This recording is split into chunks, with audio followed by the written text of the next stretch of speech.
वंदे मातरम साथियों, आज का हमारा टॉपिक नंबर 3 पशु आहार एवं पोषण पशुपालन 12वीं एग्रीकल्चर का हम पढ़ने वाले हैं, जिसमें हमें पढ़ना है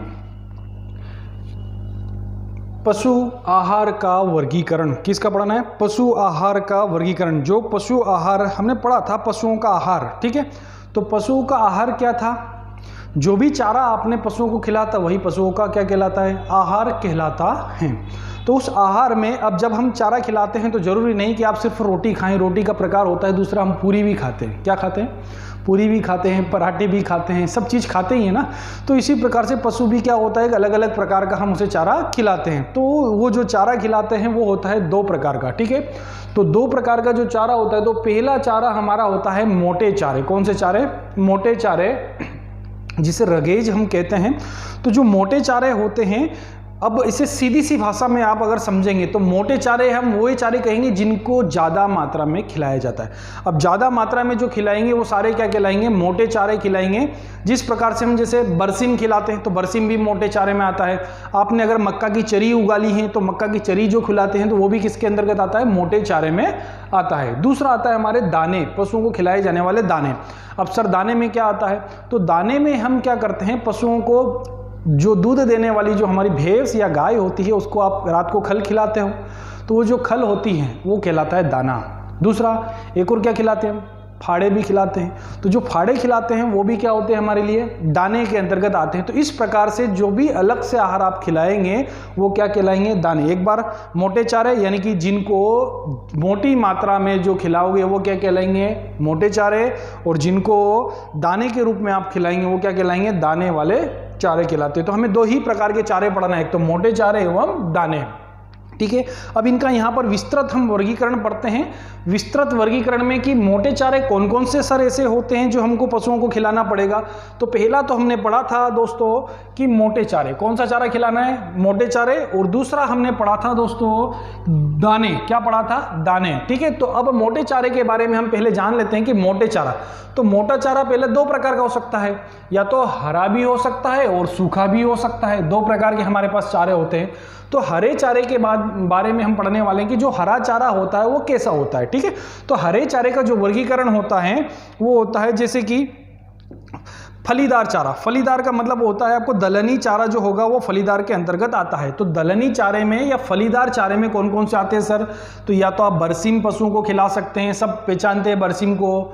रीचका, लीचका जिसे हम कहते हैं उसको भी आप पहचानते हैं। लोबिया है ना, लोबिया शायद आप लोगों ने नाम पहली बार सुना होगा, पर इसको आप पहचानते हैं मेरे हिसाब से, ठीक है। तो ये लोबिया भी आपको क्या होगा, मैं आगे विस्तृत वर्गीकरण बताऊंगा। दूसरा मटर तो सबको पता है, बटले, ठीक है। मेथी भी आपको पता है। तो इन सभी चारों का क्या कर सकते हैं आप, है ना, हरी अवस्था में काटकर पशुओं को खिलाए जाते हैं और ज्यादा मात्रा में खिलाएंगे, इसलिए ये क्या कहलाएंगे? मोटे चारे। दूसरा बेफलीदार अगर आपको खिलाना है तो बेफलीदार में आ जाते हैं अदलहनी चारे। यानी कि अदलहनी चारे में जैसे मक्का आप खिला दो, बहुत बढ़िया रहती हैं। ज्वार खिला दो, बाजरा खिला दो, जई खिला दिया जाता है। नेपियर घास, सूडान घास, गिनी घास, दूब घास, इन सभी घासों को जो होते हैं बेफलीदार होते हैं। यानी कि ये जो फलीदार चारे होते हैं इसमें पाया जाता है बेटा प्रोटीन। क्या पाया जाएगा? प्रोटीन की मात्रा, ठीक है, ज़्यादा होती है। और बेफलीदार चारे होते हैं इसमें काय की मात्रा? कार्बोहाइड्रेट। किसकी मात्रा? कार्बोहाइड्रेट की मात्रा इसमें क्या हो जाती है? ज़्यादा होती है। तो इसलिए हम इसे खिलाते हैं। और अगली जो है गीला चारा खिलाता है वो तो साइलेज बनाकर खिलाते हैं। क्या बनाते हैं? साइलेज। तो साइलेज दोनों प्रकार के चारे से बना सकते हैं, फलीदार से भी बना सकते हैं और बेफलीदार चारों से भी आप क्या बना सकते हैं? साइलेज बना सकते हैं। दूसरे नंबर पर हम आते हैं सूखे चारे। क्या करना है? सूखे चारे का मतलब कि जो हरा चारा था उसको सुखाकर जो खिलाओगे वो सूखे चारे में आ जाएगा। तो अब क्या करना भैया, मटर हमने काट लिया, मटर है ना, मटर से हमने फसल भी ले ली और बचा हुआ जो चारा होता है वो पशु को खिला दो, तो कौन सा कहलाएगा? सूखे चारे के अंतर्गत आ जाएगा। फिर अरहर, अरहर का मतलब लाल तुअर खाई होगी ना, लाल तुअर, है ना, तो लाल तुअर को हम अरहर कहते हैं, लाल दाल, ठीक है। दूसरा लोबिया, लोबिया का भूसा भी हम खिलाते हैं। तो इनको सभी को क्या करना है? फसल लेने के बाद जो बचा हुआ जो भूसा होता है उसको खिला दिया जाता है। बेफलीदार में गेहूं को खिला दो, धान का भूसा खिला दो, जौ खिला दो, है ना, जो आज। तो इन सभी चीज़ों को जो भी भूसा वगैरह बनाकर आप खिलाते हैं तो फलीदार में भी आता है और बेफलीदार में भी आता है। अगला आती है भैया है सूखे चारे को हम क्या कहते हैं, हे कहते हैं। इसका विस्तृत वर्ग जो है वर्गीकरण में पूरी तरह से आपको बताऊंगा, चैप्टर नंबर 2 में हम पढ़ने वाले हैं। हे किसे कहते हैं, हे के सारी जो चीजें होती है एक्स वाई जेड हे के बारे में, ठीक है। तो सुडान घास, दूब घास और नेपियर घास को क्या करता है, सुखाकर तैयार की जाती है, तो क्या बन जाती है सर, हे बन जाती है, ठीक है। तो मोटे चारे में हमने 2 प्रकार के चारे पढ़ते बेटा, रसीले चारे और सूखे चारे। अब आते हैं हम दाने पर, किस पर आते हैं, तो दाने में हम क्या खिलाएंगे, तो पहली चीज आती है सर अनाज के दाने। किसके दाने आते हैं, अनाज के दाने, आप उसको पशु को खिला रहे, तो अनाज के दाने में आपके पास क्या क्या होती है, मक्का होती है, इसका दाना खिला दो, है ना। मक्का के बाद आपका क्या होता है, बाजरा होता है, इसको खिला दो। गेहूं, जई, जौ, दलिया, इन सभी के जो दाने होते हैं इनको अनाज के रूप में हम खिलाते हैं, तो उन्हें दाने कहते हैं। दूसरा तेल की खलियां, जितनी भी खलियां हमारी बनती हैं, मूंगफली की खली, कपास की खली, है ना, वो एक लेंडी भी आती है, आपने सुना होगा, है ना, पशुओं को खिलाने के लिए वो लेंडी, सूदाना, उदाना, ये सब सारे आते हैं। तो ये सारी चीज़ें किसके अंतर्गत आती है, खलियों के अंतर्गत आती है या दाने के अंतर्गत आती है।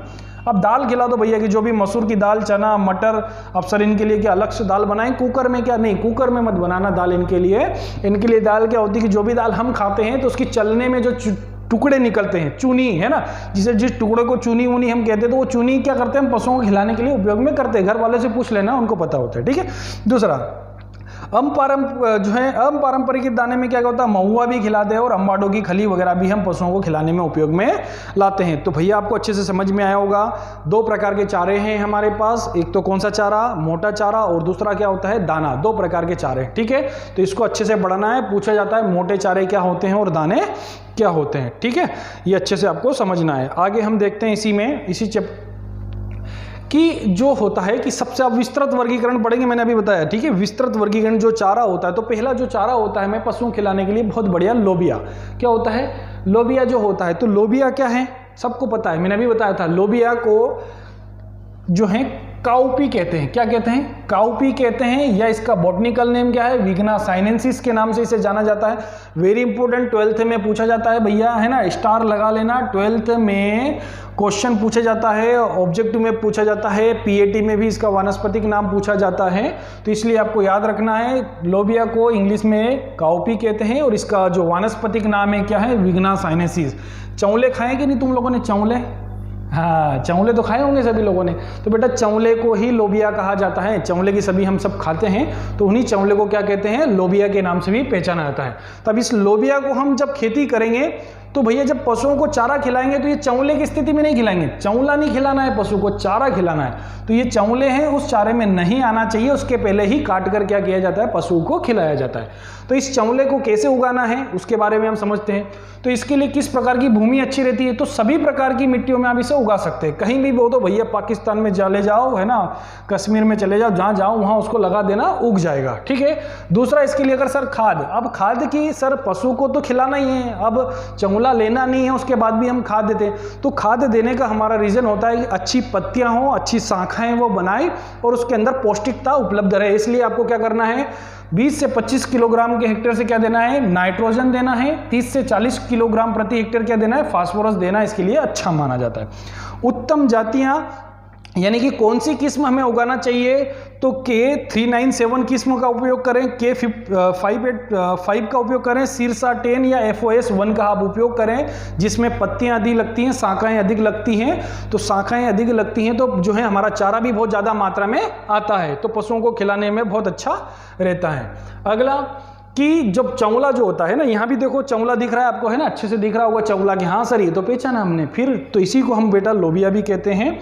अब आगे देखिए बोने का समय, कौन सा समय, अब चौला कब लगाना है हमको, तो जब इसकी बुआई फरवरी से मध्य मार्च के बीच में आपको करना है, या अगर गर्मी के सीजन में, बारिश के सीजन में उगाना है तो जून जुलाई में भी आपको इसका क्या कर सकते हैं, बारिश के सीजन में जून जुलाई में भी इसको उपयोग में ला सकते हैं। अब चौला बोएंगे तो बीज की कितनी आवश्यकता होगी, तो 35 से 45 किलोग्राम प्रति हेक्टेयर आपको क्या चाहिए, चौला चाहिए, ठीक है। एक हेक्टेयर में अगर आपको क्या करना है, चौला लगाना है तो 35 से 40 किलोग्राम बीज की आवश्यकता लगेगी।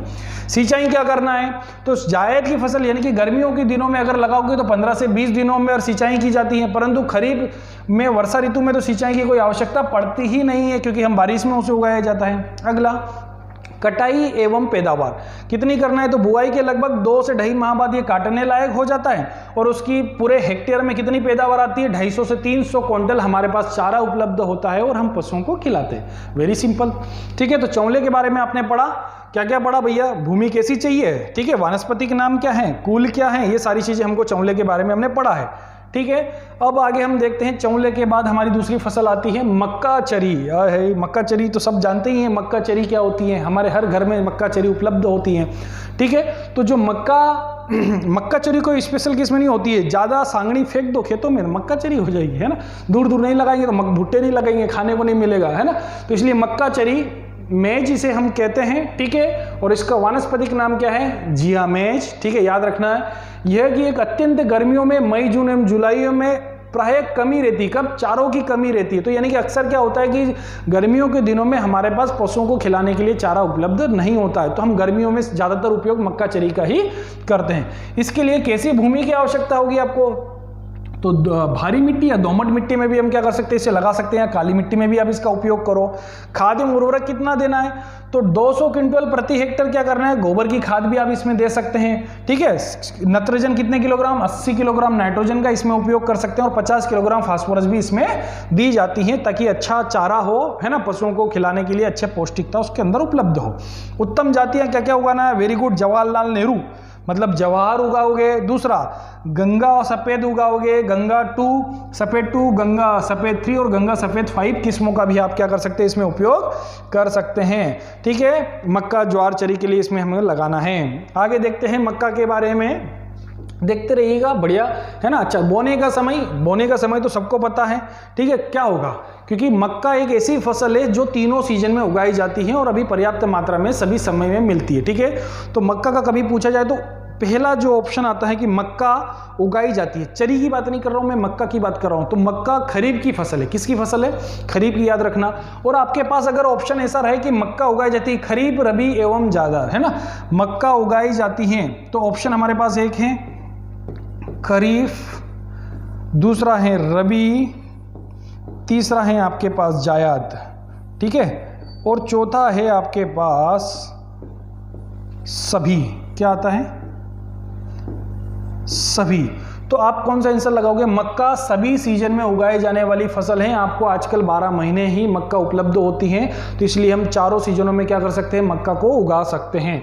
पर मक्का चरी है ना, बोने का समय ज़्यादातर हमारा क्या होता है, अप्रैल से जून, क्योंकि हमें तो चरी लगाना है, क्या लगाना है, मक्का नहीं लगाना है, चरी लगाना है। ठीक है, तो चरी कब लगाते हैं मक्का के लिए, क्योंकि बारिश के समय पे हमारे पास पर्याप्त चारा उपलब्ध होता है। ठीक है, बारिश के बाद हम खरीफ में अगर जैसे लगाते हैं, बारिश के बाद रबी में हम लगाते हैं, तो रबी में भी हमारे पास पर्याप्त चारा उपलब्ध होता है, बरसीम लगा देते हैं, फसलों के अंदर से बहुत सारा चारा निकलता है तो वो हम खिला देते हैं। पर गर्मियों में ऐसा कोई चारा हमारे पास उपलब्ध नहीं होता है, इसलिए हम किसको लगाएंगे, मक्का चरी को।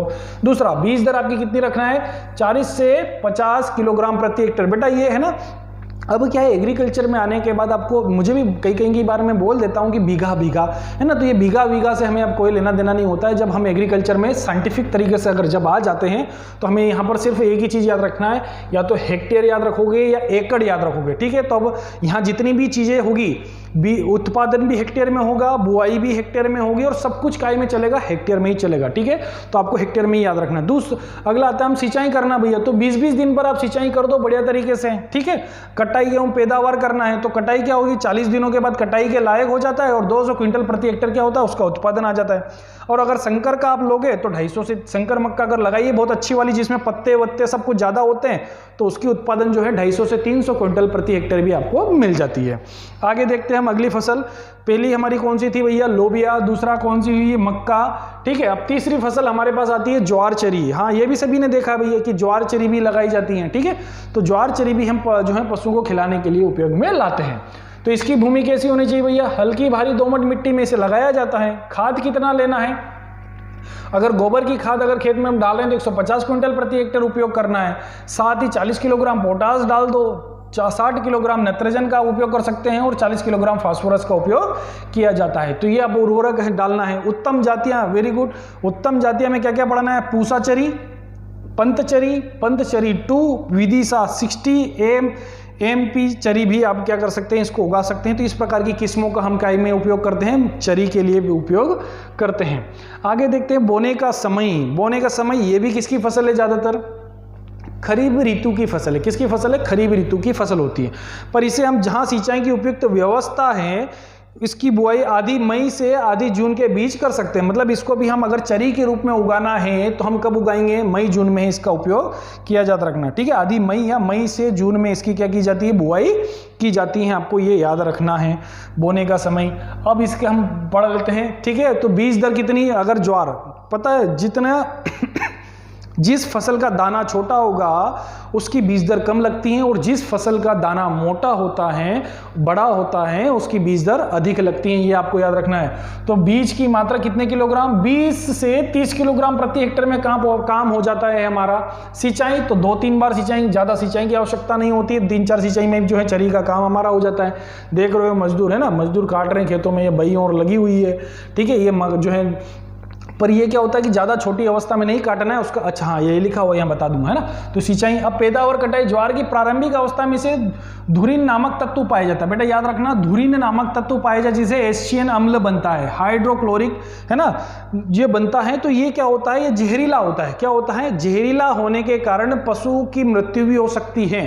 तो ये छोटी अवस्था में जब होता है तो इसे पशुओं को नहीं खिलाना चाहिए, क्योंकि ये पशुओं के लिए क्या होता है, हानिकारक होता है, और ज़्यादा खाने पर पशु की क्या हो जाती है, मृत्यु भी हो जाती है। तो फिर क्या करना चाहिए सर, क्या ज्वार चरी नहीं खिलाना चाहिए, खिलाना चाहिए थोड़ी बड़ी होने पर। तो इसकी मात्रा पौधे की बढ़त के साथ साथ घटती है। मतलब जैसे जैसे ये ज़्यादा बड़ी मात्रा में हो जाएगी तो HCN की मात्रा उसमें क्या हो जाती है, घट जाती है। तो इसलिए 1 से 1.5 महीने की अवस्था में HCN, है ना, 1 से 1.5 महीने की अवस्था में HCN बहुत ज़्यादा पाया जाता है, ठीक है। तो इसलिए हम पशुओं को छोटी अवस्था में, पूछा जाता है कभी कभी क्वेश्चन कि किस अवस्था में नहीं खिलाना चाहिए, तो छोटी अवस्था में पशु को ज्वार चरी नहीं खिलाना चाहिए, ठीक है। लगभग 2 माह के बाद ही काटना प्रारंभ करना चाहिए। कितने महीने के बाद, 2 महीने के बाद ही हम क्या करते हैं, उसको चारा खिलाना प्रारंभ करते हैं। अब ज्वार चरी की सिरसा 20 जाति में HCN नहीं पाया जाता है। इंपॉर्टेंट, मैंने, है ना, हाईलाइट कर दिया है कि जो HCN जाति है हमारी कौन सी, सिरसा 20, जिसमें क्या नहीं पाया जाता, HCN नहीं पाया जाता। तो सर हम ये तो यही लगाएंगे, तो हम 1 महीने बाद ही काटना शुरू कर दो। अब इसकी औसतन उपज कितनी होती है, 500 से 600 क्विंटल प्रति हेक्टेयर क्या होता है, इसका उत्पादन आता है। और अच्छा सा पशु, ज़्यादा पशुओं को हम खिला सकते हैं। आगे देखते हैं, एक और आता है लूसर्न रीचका, लीचका जिसे बोलते हैं हमारी भाषा में, क्या बोलते हैं, लीचका, चारा लीचका विचका बोलते हैं कि नहीं पशु को खिलाने के लिए। तो इसी प्रकार से लूसर्न आता है, ठीक है। लूसर्न के बारे में हम पढ़ते हैं, इसे मेडिकागो सटाइवा भी कहते हैं, ठीक है। अल्फा अल्फा के नाम से भी जाना जाता है। किस नाम से जाना जाता है भैया, लीचका को अल्फा अल्फा के नाम से भी जाना जाता है। इसके लिए भूमि कैसी चाहिए, मृतिका दोमट में इसको हम उगा सकते हैं। उर्वरक क्या चाहिए, 30 किलोग्राम प्रति हेक्टेयर के हिसाब से पोटास तथा फास्फोरस लाभदायक होता है, डाल दो, है ना। पोटासियम फाइबर 30 किलो डाल सकते हैं आप। अब उत्तम जातियाँ आती, तो उत्तम जातियों में क्या क्या आती है, मेरठ, कंधारी, टाइप 8, टाइप 9, है ना, ये वेरी इंपॉर्टेंट जातियाँ आती है, PAT में पूछी जाती है ना। तो ये मक्का चरी के या लूसरने के लिए जो होती है, सब जातियाँ आपको याद रखना है, ठीक है। इसके लिए जातियाँ हमारी होती हैं। आगे हम देखते हैं कि जो लूसर्न हम लगा रहे हैं, लूसर्न के लिए बोने का समय कब होता है, तो अक्टूबर माह में लगाना है। कब लगाना है, अक्टूबर। मतलब काई की फसल है भैया, ये रबी की फसल है, बरसी। बरसी लगाते हैं कि नहीं, हम लगाते हैं, बरसी लगाते हैं। तो बरसी के साथ साथ क्या करते हैं, लूसर्न भी लगाने का उपयोग किया जाता है। तो है ना, ये काई की सीजन है, रबी की फसल है हमारी।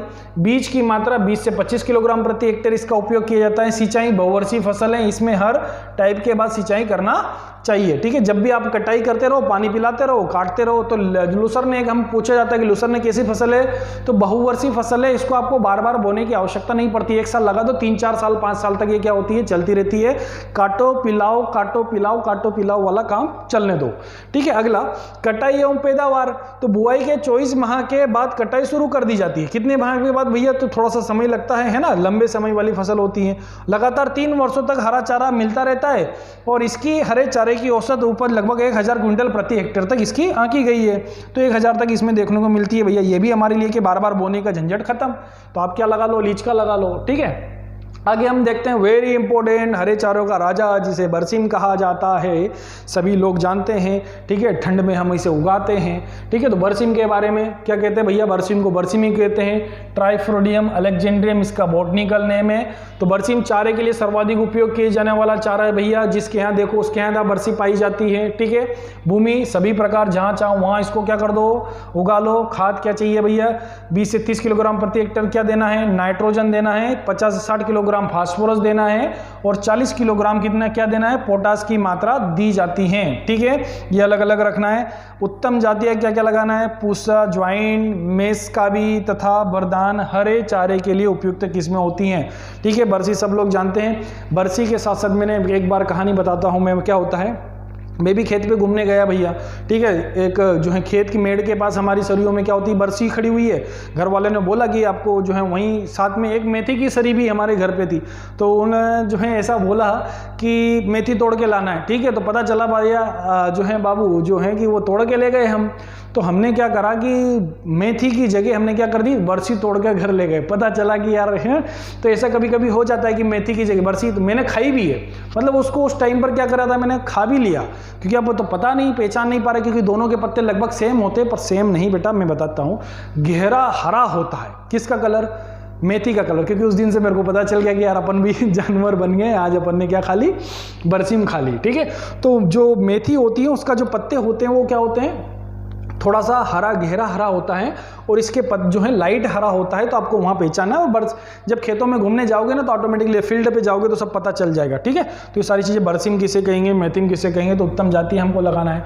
अब हम आगे देखते हैं बोने का समय भैया, ये तो सबको पता है कि अक्टूबर में लगाएंगे इसको। कब लगाएंगे, जब हमारी ठंड शुरुआत होती है, तो ठंड में हम लगवा दिया जाता है। बीज दर 25 से 30 किलोग्राम इसकी लेना है। सिंचाई 10 सिंचाई की लगभग आवश्यकता होती है। जब कटाई, जितनी कटाई करना उतनी लगभग हम करते रहते हैं एक सीजन के लिए।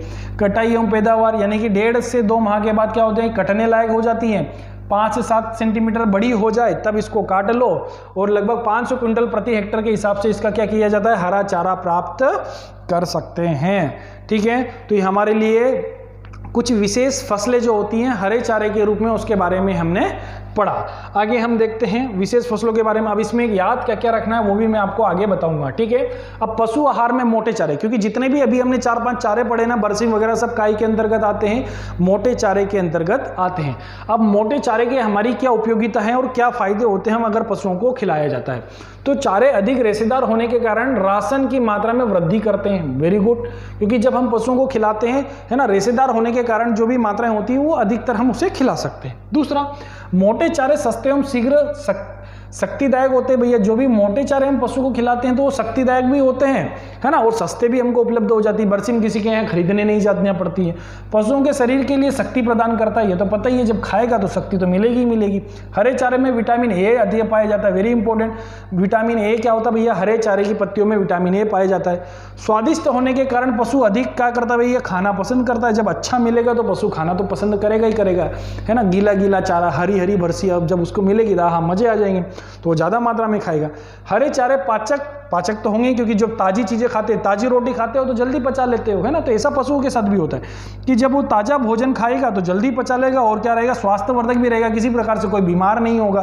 तो इसलिए वो हरे चारे का उपयोग हम ज़्यादातर करते हैं, ठीक है। आगे देखते हैं हम इसी में। अब ये ब्लैंक जगह आ गई है, तो आपको याद करने के लिए क्या करना है बेटा, एक टेबल बनाना है। क्या करना है, एक टेबल बनाना है, ठीक है। जितने भी चारों के बारे में हमने पढ़ा, तो सेम इसी प्रकार से एक मैं टेबल बना रहा हूं, डेमो है ना, बाद में आप कर लेना। एक टेबल बनाना है आपको। टेबल में यहां डालना है क्या, क्रमांक। क्या डालोगे, क्रमांक। दूसरा यहां डालोगे फसल। क्या डालोगे, फसल, ठीक है, फसल डालना है। तीसरा आपका ऑप्शन क्या रखना है यहाँ पर, वानस्पतिक नाम। क्या नाम रखना है, वानस्पतिक नाम, ठीक है, वानस्पतिक नाम देना है। तीसरे पॉइंट में आपको बनाना है क्या, कुल। क्या बनाना है, कुल, ठीक है। कुल के बारे में याद रखना है इसकी, कुल। उसके बाद फिर आपको कुल के बाद में बोने का समय क्या याद रखना है, बोने का समय, ठीक है। अब तीसरा हम बोने के समय के बाद याद रखते हैं इसका उत्पादन। क्या याद रखना है, उत्पादन, ठीक है, उत्पादन याद रखना है। और चौथी आपको चीज याद है, इंपॉर्टेंट याद रखना है, उत्पादन के साथ साथ में किस्म 2-4 किस्में तो इसकी हमारी याद में होना ही चाहिए। ठीक है, तो जो मैंने आगे पढ़ाया हुआ है उसमें से आपको ये सारी चीज़ें उठाना है। एक लाइन यहाँ खींचो।